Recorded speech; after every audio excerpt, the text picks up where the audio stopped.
Sila ang pinakakinatatakutang hayop sa ilalim ng dagat.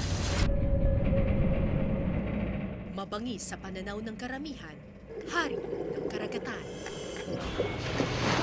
Pero anong mangyayari kung papasukin ng tao ang kanilang teritoryo? Sino ang maghahari? Sino ang tunay na mabangis?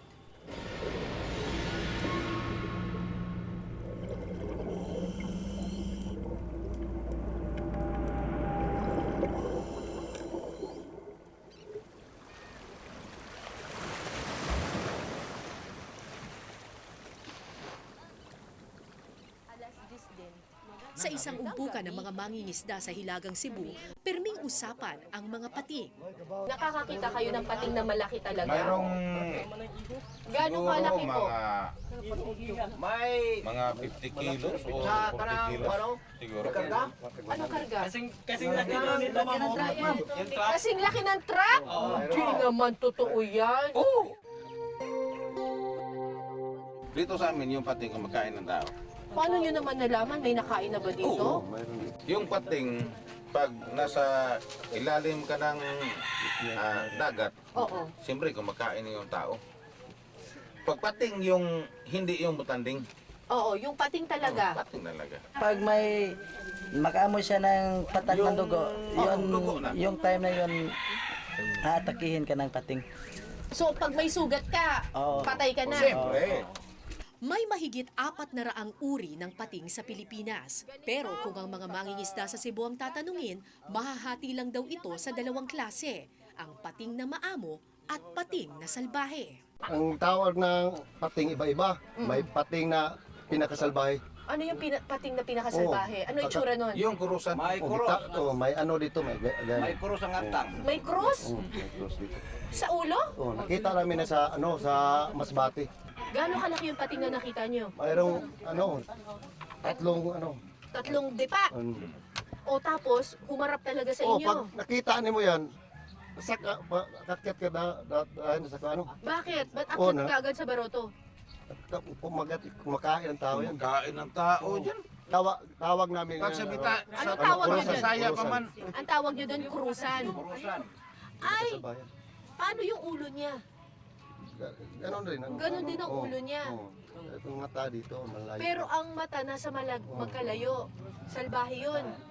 Pag mayroon na akyat kami kagad. Eh yung baliwan, ano itsura Hindi nun? naman ito kumakain ng tao. Daw helicopter. Ang baliwan.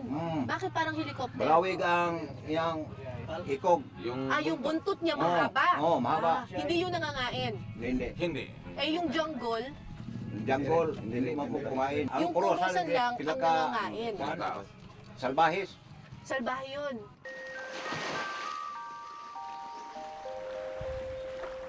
Sa lugar kung saan animoy premyo o tropeyo ang anumang personal na karanasan sa hari ng karagatan, si Nelson na marahil ang pinakatanyag.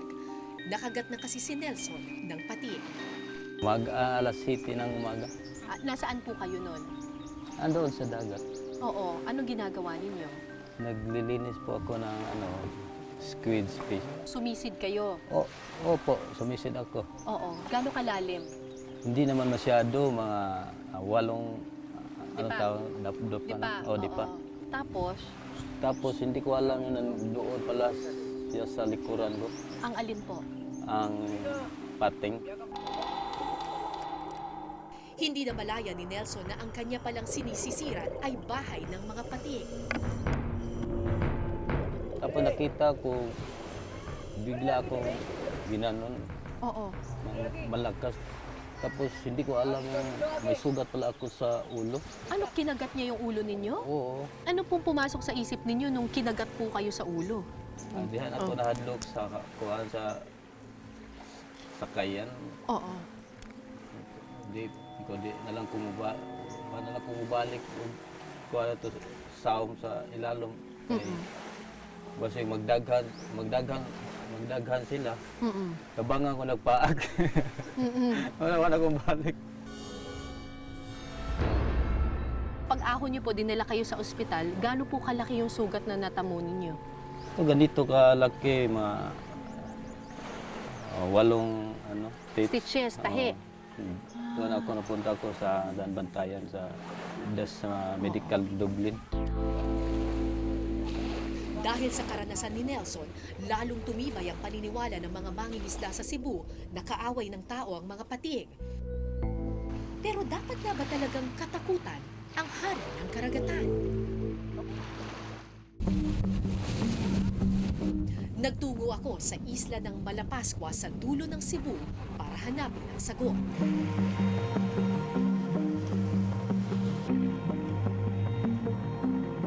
Ang Malapascua ang tanging lugar sa mundo kung saan maaari kang makakita at makilangoy sa mga thresher sharks araw-araw. Alas 4 ng umaga kinabukasan, Dito lang tayo sa labas ng cleaning station. Tapos pag may makita tayo na sharks na nag-cleaning, so magstay lang tayo sa isang lugar. Tapos hintayin natin na lumapit siya. So hanggang gaano kalapit ang pwede sa kanya? As close as they can. At anong kailangan 1 meter or half meter. ganito? Kahit ganyan kalayo? Hindi ako kakainin nun. Hindi. Hindi ako kakagatin nun. Hindi, bawal kang mag extra movement around. So stay lang talaga. Lang. So kailangan relax lang, steady ka lang, steady lang. So walang mga extra movement. Kaya mo pinapawisan na ako, paano naman ako ma-steady yan? Mga pating yan eh. So mag-aalas 5 pa lang ng umaga, kailangan gabit medyo madaling araw tayo umalis kasi yung mga sharks daw, nag-a-appear sila dun sa Monad Shoal kapag sunrise, yung pagputok pa lang ng araw. So kailangan maabutan natin yun.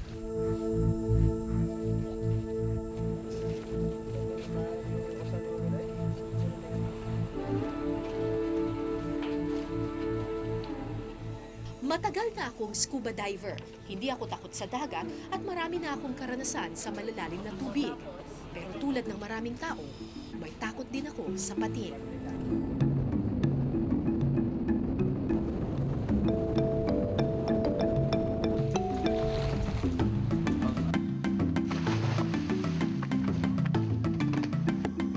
Sa isang bahura na kung tawagin Monad Shoal ang aming pakay. 20 to 30 meters lamang ang lalim nito at base sa pag-aaral ng mga taga Malapascua, dito naglalagi tuwing umaga ang mga thresher sharks. Sinabihan kami ng dive instructor na lumangoy malapit sa sahig. Halos nakadikit na ang aming dibdib sa bahura para mas madaling magtago. Madalas daw kasing palangoy-langoy lamang sa itaas ang mga pating.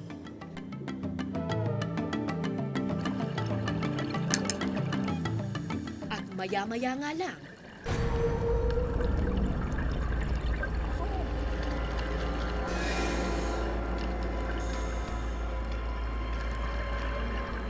isang thresher shark ang biglang lumitaw. Hindi ako nakakilo sa takot. Paikot-ikot ang pating at palapit ng palapit.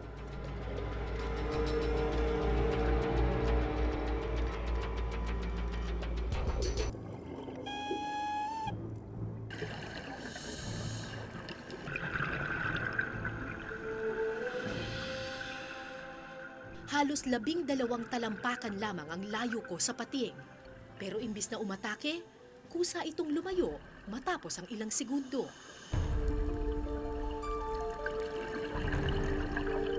Hindi sila aggressive. Yung dito sa Malapascua, yung treasure shark, saka hammerhead, at saka yung mga maliliit na pating gaya ng nar sharks and bamboo sharks, coral cat sharks, yun ay hindi mga aggressive. So kung kunyari magkaharap na ganyan, kunyari malapit na kayo, hindi ka pa rin aatakihin ng pating? Kung hindi mo lang siguro gagalawin yung pating, hindi siguro umatake yun. Yung gagawin mo lang yung mag-stay ka lang, relax lang, hindi ka mag-aggressive sa sharks. Ang thresher shark ang isa sa pinakamagandang klase ng pating. Kilala ito para sa mahaba nilang buntot. Ang purpose ng kanyang tail is to hunt the food. Parang i-flick niya ng ganyan. Tapos, namatay na yung isda. Namatay yung isda, so kakainin na niya. Karaniwan silang nakatira sa malalalim na parte ng dagat, pero tuwing umaga, umaakyat sila sa ibabaw para magpalinis ng katawan sa maliliit na isda.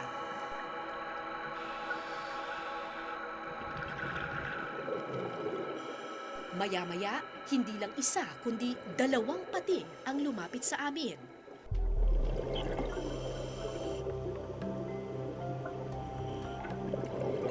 Pero gaya ng ibang isda, payapa silang lumangoy palayo nang kami makita. Generally, they are non-aggressive. Kasi 4 nga lang yung aggressive eh. And we don't even, sometimes lumalangoy tayo, hindi natin alam, nandun lang sila. Because they are so inconspicuous as well. Hindi sila, nakatago sila.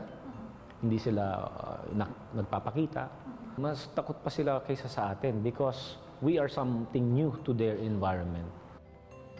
Ayon kay Dr. Aragones, walang katotohanan ang mga paniniwala na likas na mabangis o kumakain ng tao ang mga pating.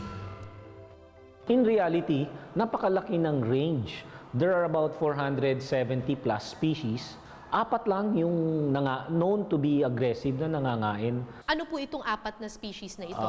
The great white, of course, the oceanic white tip, the bull shark, at saka yung tiger. Matatagpuan ba sa Pilipinas? Matatagpuan yan sa Pilipinas. Pero very, very offshore. Ibig sabihin nasa laot. Nasa laot. Dating mangingisda sa Malapascua ang dive instructor kong si Ray. Di niya ikinakailang takot din siya noon sa pating. Pero nagbago ang lahat nang kunin siyang diver sa isang resort. Dito niya nalamang hindi pala kalaban, kundi kaibigan ang mga higanteng nilalang. First time ko na-encounter yung sharks, talagang takot ako. Kasi yung lumalapit sila, yung treasure shark. Oo. So talagang may kaba. May kaba? Oo, may kaba. Pero nung nasanay na ako, wala na yun. Yung Wala. alam ko na yung hindi sila mangagat. Pero hindi lahat ng mangingisda tulad ni Ray. Marami sa kanila bulag pa rin sa katotohanan, kapit sa patalim. Katatapos lamang pumalaot ng mga mangingisdang ito, oras na ng inuman at ang kanilang pulutan, inihaw na isda. Pero kakaiba ang isdang kanilang pulutan. Matigas ang balat at maputi ang laman. Isang batang pating pala ang kanilang pagsasaluhan. Talagang kinakain yan dito. Opo, ma'am. Masarap yung yung balat, ma'am. Pero hindi yan bawal kainin dito. Hindi. Hindi rin yan bawal hulihin. Hindi. Ano yung binabawal? Yung butanding at saka puwikan. Hinanap namin ang bangkang pinanggalingan ng pating at nang buksan ko ang kanilang imbakan, 2 pang batang pating ang bumulaga sa amin.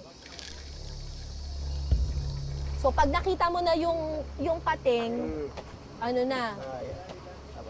mo na ganyan. Tapos, hanggang matusok na gano'n. Pero nahahabol niyan yung isda? Hindi ba parang, paano nyo nahuhuli yung pating? Pagtulog lang gabi. Pagtulog sa gabi. Kasi steady lang sila na gano'n. Ba't mga puro maliliit yung nahuhuli? Hindi pwede ang malalaki kay magagat. Nangangagat. Halos kasing haba lamang ng aking braso ang mga pating. Siguradong bata pa ang mga ito.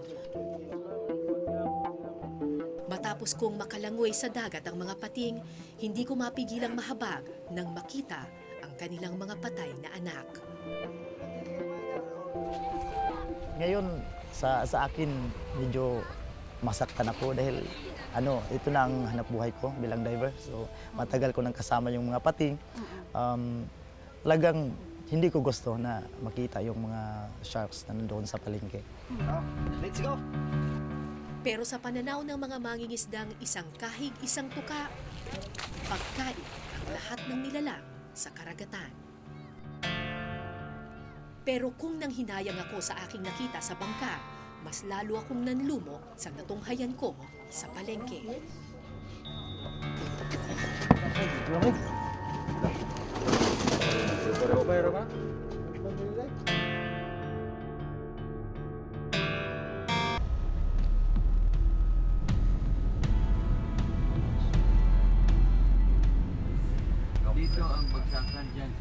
Kinagabihan, nagdesisyon kaming maghintay sa isang palengke sa Cebu.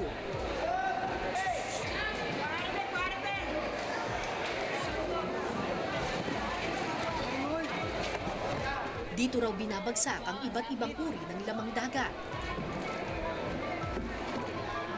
Alas 2 ng madaling araw, dumating ang banye-banyerang isda.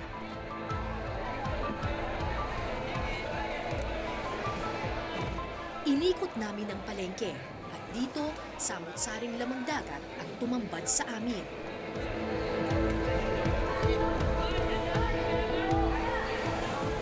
Inisa-isa ko ang mga tumpok ng isda. At sa isang istante, nakahalo sa mga karaniwang isda ang isang maliit na pating. Paglingon ko sa likod, Ate, ano to? Oh, shark to? kapansin-pansin na wala ng palikpik at buntot ang mga pating na ito. Ayon sa mga tindera, hindi naman daw kasi karne ang habol ng mga negosyante, kundi ang palikpik at buntot ng pating. Magkano ang bili nila dun sa mga fins? Noong una, mayroon 3,000. Ngayon, 1,500. Bakit daw mas mahal ang fins? Ewan ko, sabi nila, malakas daw yun sa vitamins. 8 taon ng negosyante ng pating si Erning, di niya tunay na pangalan. Araw-araw 300 kilo raw ng pating ang dumadating sa kanilang pwesto sa palengke. Ang kanyang mga kliyente, mga Chinese restaurant na nagluluto ng sikat na shark's fin soup. Chinese, madalas kumakain yung mga Koreano o Japanese. Sila lang. Pero yung mga Pilipino, mga karaniwang Pilipino dito sa Cebu, Hindi na. Yung mga, kuwan lang talaga, yung mga turista. Kaya kung tutuusin, latak na lang daw ng mga malalaking negosyante ang nakita namin sa palengke. Mura lang ang karne ng pating. Matigas daw kasi ito. Kaya karaniwan, mga batang pating lamang ang kanilang hinuhuli. Mas mabinta yung maliliit kaysa yung malaki. bakit? Bakit mas mabenta yung maliliit? Kasi sabi nila yung maliit, hindi pa masyado kumakain ng tao. Kaysa yung mga malalaki na. Magkano naman ang bili dun sa maliliit? Yung 60, mayroon 70 Oo. Buong ano per na yun? kilo. Nagpatuloy ako sa pag-iikot sa palengke at lalo akong nabahala nang makita ko ito. Ito ano to? Ano yan? Klase ng kalungan. Ano to? Shark din to? Yan ang tinatawag nating nurse shark. Ipinakita namin sa isang marine biologist ang aming mga nakunan. Mabait lang yan. Very, very juvenile. At ano ang danger kapag juvenile shark ang hinuhuli mo? Ibig sabihin, hindi man lang siya naging parte ng pagdagdag ng pagpaparami sa kanyang klase. So, nawala na yung opportunity na mag-contribute siya sa populasyon. Mas madaling kumonti yung Mas species. madaling umunti yung populasyon ng species na yan. So obviously, Ano pong klaseng sharks itong mga to? Obviously, iba't ibang klase siya ng shark.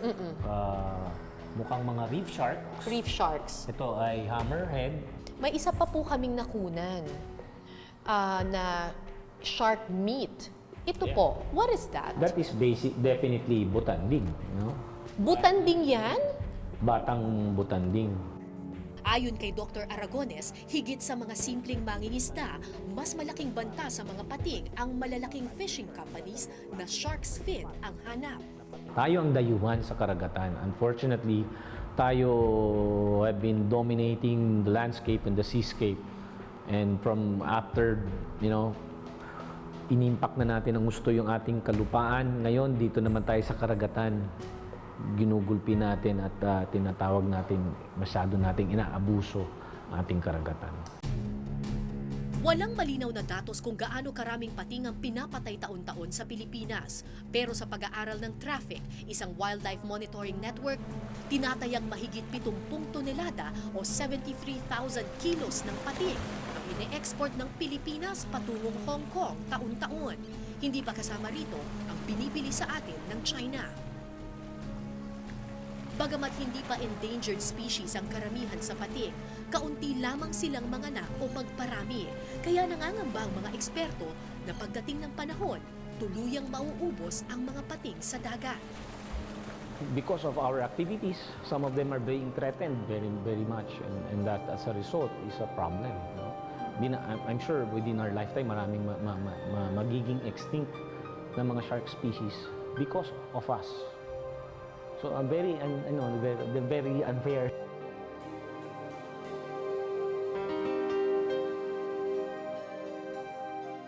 Whale shark talaga yan.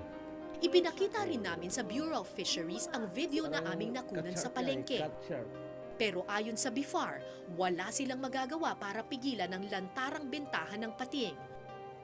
Wala raw kasing malinaw na batas na nagbabawal sa paghuli dito. So ano po yung mga pating na illegal at saka ano po yung mga pating na legal hulihin? Ang legal na pating na illegal na pating na hulihin ay yung tatlo. Under CITES, listing of CITES, yung basking shark, whale shark, and yung great white shark. Tapos all the rest, pwede na hulihin? All the rest, pwede na yung hulihin, but if it's not covered under municipal ordinance. Kaya naman nang mag-ikot-ikot ako sa mga karinderya sa Cebu, sunod-sunod ang mga nagtitinda ng linarang na iho Ito po yung linarang. o sinabawang pating. Ano yung isda niya? Pating. Pating. Pating? Kasi yan. As in yung malaki. Yung dudungan, klase ng pating yun. Gano'ng kalaki yung pating na yun? Hammerhead. Hammerhead? Dahil sa kawalan ng batas, dahil sa kakulangan sa kaalaman, nakakalungkot isipin na ang hari ng karagatan ay karne na lang sa pamilihan. Yun nga yung nature ng hindi natin sila naiintindihan. And because of that, na gusto natin na lang ubusin sila. But there are range of roles or functions sila sa ecosystem. Yung mga top predators tulad ng mga carnivorous na sinatawag nating great white, okay, white tip, oceanic white tip, bull shark, pinipili nila yung mga kakainin nila. So ang kakainin nila, itong mahihina na. Yung mahihina na to, most likely itong may dalang sakit. So pinapaganda actually nila yung gene pool ng mga fish stocks natin na tayo naman ang nakikinabang. So in that context, sana maintindihan, napakaraming mababait na nagpating na nagtumutulong sa atin sa mag-maintain ng ating kalusugan ng ating karagatan. Aaminin ko, nung una, matindi rin ang takot ko sa mga pating. Pero matapos kong makilangoy sa mga higanting isdang ito, nalaman kong tulad natin, may pantay na karapatan din silang mamuhay ng malaya sa mundong ito. Dahil hindi natin pag-aari ang mundo, nakikihati lang tayo dito. Taon-taon, 5 tao ang namamatay dahil sa kagat ng pating sa buong mundo. Taon-taon, 100 milyong pating ang pinapatay ng tao. Sino nga ba ang tunay na mabangis? Ako po si Cara David at ito po ang Eyewitness.